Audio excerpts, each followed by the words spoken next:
All right, if you guys chose pile number 2, this is your reading. We have the blue lace agate, or agate, however you want to pronounce that. So let's get right into it. Your month of March.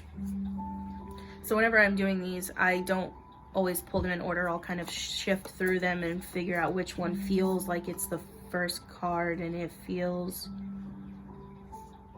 like it's this one. Okay, so first up we have Akasha. Your guidance is divinely guided. So here's what that card looks like. Here we kind of see this person. They're walking up these stairs, and it sort of seems like they're on like the rainbow bridge, so to speak, that people talk about. Hopefully you can, it's a little blurry, hopefully you can see that. But this person looks like they're kind of ascending into well, the light of the golden bridge, the light of knowledge, enlightenment.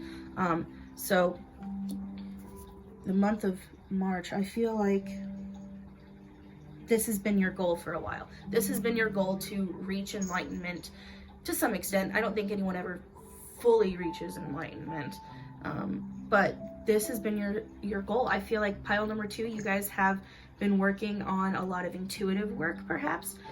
You've been trying to work with your intuition, learning how to listen to your gut more, listen to the universe, listen to what feels good, what doesn't feel good, and really just learning how to talk with your higher self.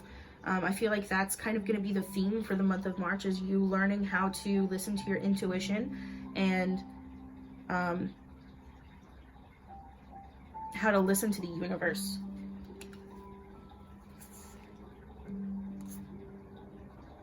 Okay, I feel like this one's the next one. Okay, so now conclusions are within reach. Full moon eclipse. Okay, so let's see.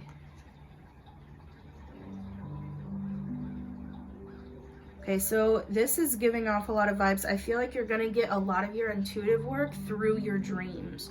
A lot of you, I feel like, get a lot of, do a lot of you have like deja vu all the time? This kind of feels like you guys have these intuitive dreams, but maybe you don't consciously remember them. But then you'll be going through life and you'll have all these moments of like deja vu, even if it's just like a split second deja vu. So I feel like this is going to be a time where you should work a lot on lucid dreaming and lunar work. Pay attention maybe to the phases of the moon, because again, that has a lot to do with intuitive abilities and connecting with your subconscious and emotions and stuff like that, especially on full moons. Full moons are when you're going to probably have the greatest ability of lucid dreaming. Let's see. But yeah, I'm just getting a lot of deja vu here. So when it says conclusions are within reach, I think that means you are getting closer to being able to consciously remember your intuitive dreams. That way it's not just a bunch of deja vus, you know what I mean? You'll be able to actually take lessons from what is happening in your life. Let's see, what else?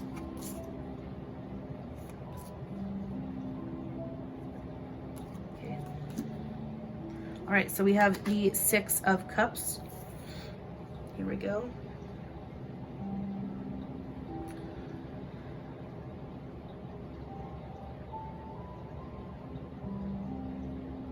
Just getting a read for it.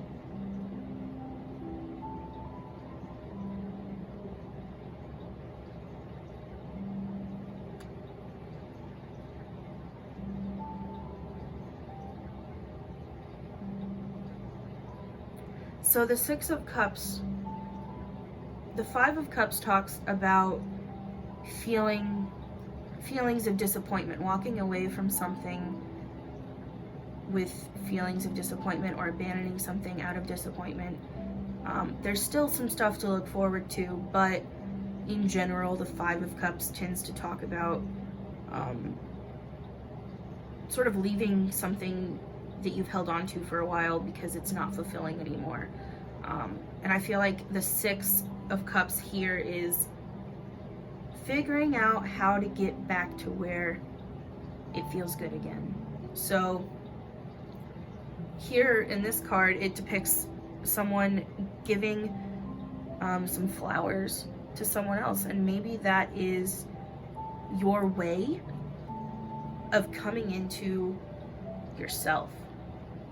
There's a thought that, you know, when you do work for others, you're doing work for yourself. And I don't say that in a selfish way at all. It's merely a cosmic way of fulfilling our life purpose as humans. You know what I mean? I feel like this is going to be a way that you can connect with your higher self, is by helping others, doing good for others without expecting anything in return. I think the month of March, you're going to be focusing a lot on how can you give back. So you've been in a state prior to this of sort of lack and disappointment. And now you're finally coming into a stage where you might not be exactly where you want to be yet, but you're in a much better place than you were before. And, you know, even if you can't do much, even if it's just holding the door open and smiling for someone, that's going to provide you with a direct connection to your higher self. And I think that goes back to your guidance is divinely guided. You're seeking a gateway to your higher self. This is one way that you can get there, is by doing your soul's work and doing small things for other people. It's a way that we divinely connect with ourselves, you know? Divinely connect as humans.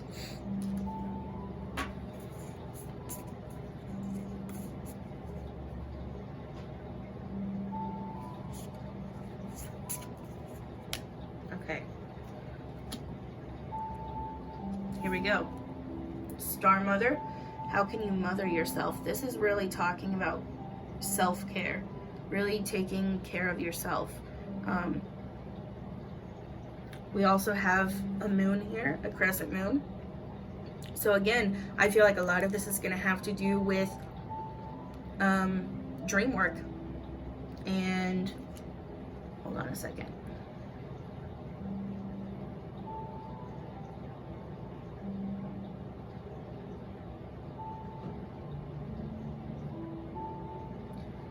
So this is talking about taking care of ourselves, self-care, self-love, learning how to love ourselves.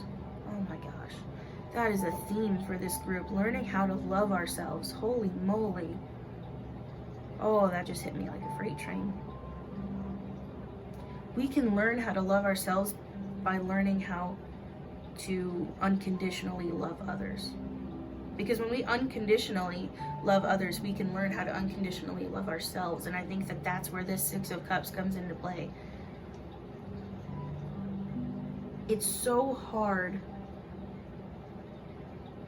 It's easy to talk the talk. It's not easy to walk the walk. And I feel like a lot of you have been like, yeah, I love myself. Yeah, I care about myself. Like, I take care of myself. But it's on such a surface level.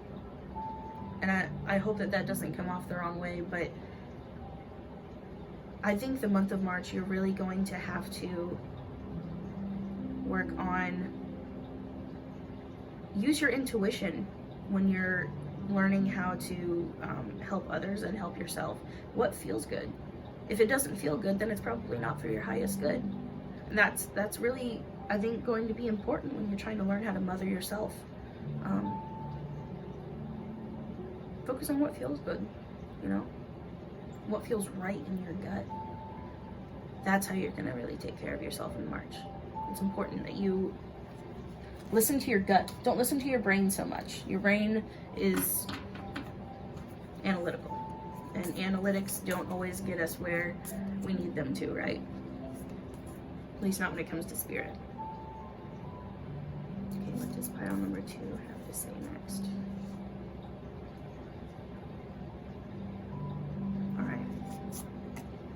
The sun. Okay, so we have the sun.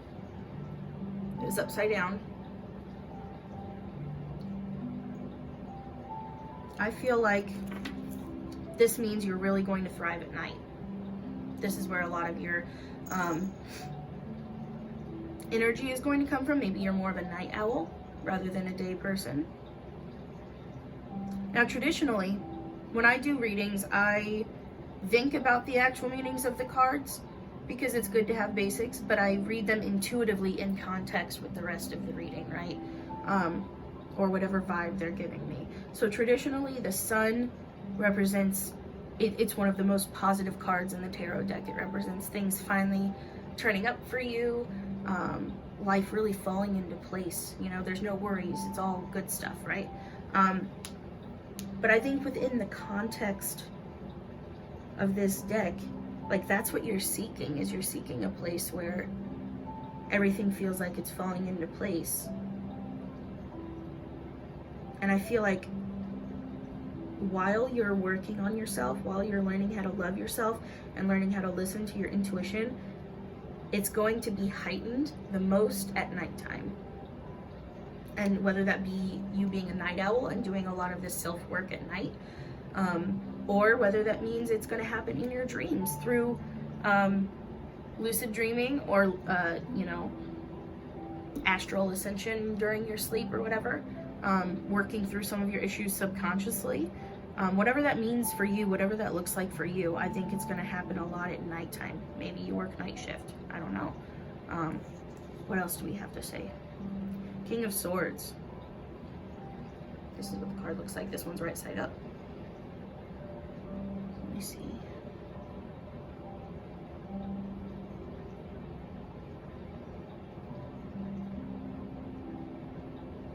Okay, so I feel like normally you're kind of a stoic person. You don't show a lot of your emotions. I feel like that doesn't mean you're cut off from your emotions, but it just means you're not overly open with them. With yourself, maybe, but not so much with others. And I think that comes from a place of not feeling fully connected with others. Feeling like you can fully trust others. So you're more of a stoic person, and your brain is maybe a little more on the analytical side. So searching for this ability to listen to your intuition more is a bit of a struggle. It doesn't come naturally. You want it to, but it's difficult to sort of switch the way that your brain thinks about things and the way that your body picks up on things. Let's see. Okay, so this card specifically shows butterflies, and butterflies are known, here I'll show you in case you can't see it, but if you look up here, there's a butterfly pattern, and I don't see this in every version of King of Swords, so it makes me feel like there's a transformation happening here. And also there's the moons. So again, reinforcing things are going to be happening at night. Things are going to be happening through your sleep. Maybe you should be listening to guided meditations when you're falling to sleep. Go on YouTube, listen to guided meditations, listen to meditation music. Focus on, maybe ask the universe, God, whoever you believe in, or whatever higher being you might want to consult. Ask the universe, hey, when I go to sleep tonight, please give me a sign. Please tell me what I should be working toward right now. Or give me some validation that I'm doing the right things to get where I want to be. I will also say that this card makes me feel like you're a loner. You're normally not the pack type. You're more of the loner type. You have a couple close friends that you can trust, but in general, you're more independent. You're more stoic. You're more independent. However, I feel like that just comes from a place of not being able to trust. And I think doing this work, learning how to listen to yourself more, learning how to unconditionally love yourself more and love others more, that's going to open up whatever walls you have to where you don't have to feel alone anymore. And you can learn how to listen with your heart and how to listen with your body and soul and not just your brain, because the brain is what's really putting those guards up. And this is a transformative period for you to come out of that sort of isolated cage you've maybe put yourself in, even if it was unwillingly or unintentionally, you know. I think this is really going to help you sort of spread your wings in a way with the butterfly, you know. Okay, so one last card. The last card for this is, yeah, okay.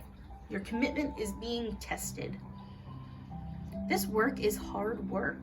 It is so hard to retrain your brain, retrain your body. Let me put this somewhere where you can see it. It's so hard to retrain everything you know. And I also want to comment about how the moon is sort of half and half. It's half covered, it's half showing, and I think that's maybe how you present yourself to others, is you only let them see so much of you, you know? You only let so much of you in, or so much of you out. You only let other people in so much. You need to learn how to be more open. And that's not to say you can't have boundaries, because boundaries are important, but your commitment is your commitment to yourself. Your highest good is being tested. It's hard. It's hard work, and it's hard to let those walls down. And until you do, you're not going to feel like you're reaching your highest potential, or that you're not even going to feel like your highest potential is even attainable, you know? It's not going to feel, it's just going to feel like a fantasy or a dream. Again, with the dreams, a lot of this is going to happen at nighttime or in your dreams. I feel like you're more of a dreamer. Maybe you fantasize about what life would be like if you could get to this point. If you could really take care of yourself the way that you know you need to. But I think you're just holding yourself back here. Your fears and your walls are holding you back. So I think that for the month of March, it's really just going to be about learning how to take care of yourself, learning how to listen to yourself, really listen to yourself, and learning how to let people in more. It's going to be hard, but I promise if you do the work in March, it's going to make it so much easier later on. Anyways, let me know if that resonated with you. Leave a comment, a like, let me know. I would appreciate the feedback. Love you.